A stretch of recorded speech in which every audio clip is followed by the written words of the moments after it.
Bismillahirrahmanirrahim. Assalamualaikum warahmatullahi wabarakatuh. Perkenalkan, nama saya Nurdianti Ersali. Saya dari kelas A Keperawatan 2019. Tujuan saya melakukan video ini yaitu untuk memenuhi tugas mata kuliah Keperawatan Bencana. Nah, di video kali ini saya akan membahas terkait dengan triase bencana. Poin-poin yang akan saya bahas di sini itu ada 5. Yang pertama itu definisi bencana, yang kedua definisi triase, yang ketiga tujuan dari triase, yang keempat kategori triase, dan yang kelima itu ada start atau jump start.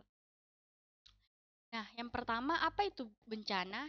Jadi, menurut Departemen Kesehatan Republik Indonesia, bencana adalah peristiwa atau rangkaian peristiwa yang disebabkan oleh alam atau manusia yang mengakibatkan korban dan penderitaan manusia. Kerugian harta benda, kerusakan sarana umum, serta menimbulkan gangguan kehidupan masyarakat dan pembangunan nasional yang memerlukan pertolongan secara khusus.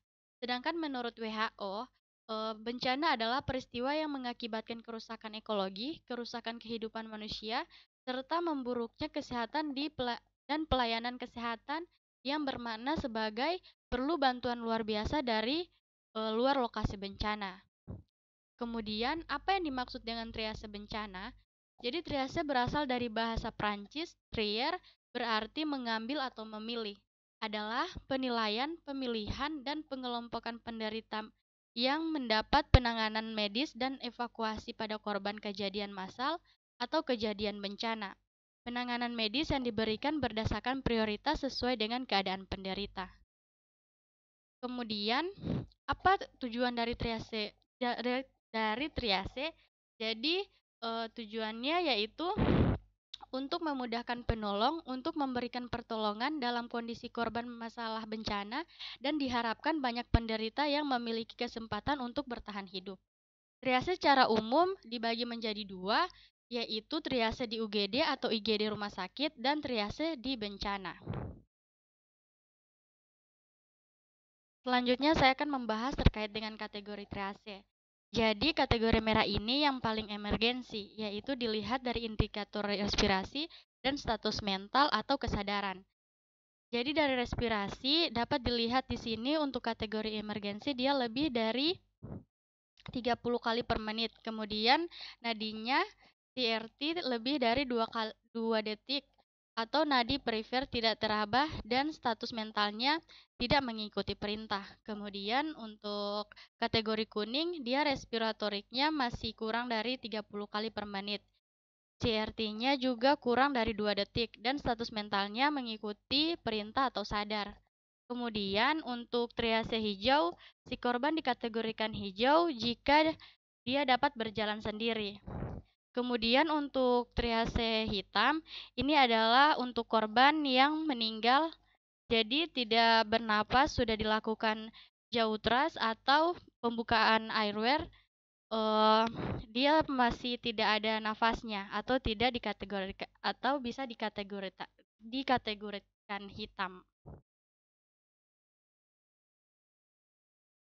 Kemudian masuk pada start atau jump start. Jadi algoritma start itu untuk dewasa dan jump start itu untuk anak-anak. Nah, langkah pertama kita panggil korban-korban yang dapat berjalan. Jadi pada kondisi tersebut terdapat petugas yang akan berteriak. Contohnya, bapak-bapak, ibu-ibu yang bisa berjalan segera ke pos ini. Maka korban-korban yang dapat berjalan sendiri ke pos akan dikategorikan menjadi hijau. Namun jika dia tidak berjalan, maka petugas akan ke lokasi dan melakukan triase di lokasi di mana korban berada. Yang pertama yang dilihat adalah nafas. Apabila pasien tidak bernafas, maka harus dilakukan posisi airway dan airway-nya dibuka. Dievaluasi kembali apakah dia bernafas atau tidak. Jika dia bernafas, bisa dikategorikan merah. Bagaimana jika tidak bernafas? Itu terbagi menjadi 2. Jika pada orang dewasa, ketika airway-nya dibuka tapi tetap tidak bernafas, maka bisa dikategorikan hitam. Kalau untuk anak-anak, dia perlu diberikan 5 kali respiring. Jika dia bernafas dan dia dikategorikan merah. Jika tidak bernafas, dia dikategorikan hitam. Jadi yang membedakan antara anak dan dewasa, Jika anak harus di request breathing dulu baru bisa dikategorikan merah atau hitam. Jika pada orang dewasa ketika dibuka jalan nafasnya tidak bernafas langsung dikategorikan hitam. Tapi ketika dilihat si korban bernafas atau tidak, ternyata si korban bernafas, kita cek respiratory rate. Pada orang dewasa jika dia lebih dari 30 kali per menit dan pada anak kurang dari 15 kali per menit atau lebih dari 45 kali per menit itu bisa dikategorikan merah. Namun respirasi masih kurang dari 30 menit untuk orang dewasa dan kurang 15 menit untuk anak-anak, maka dilanjutkan evaluasi perfusi.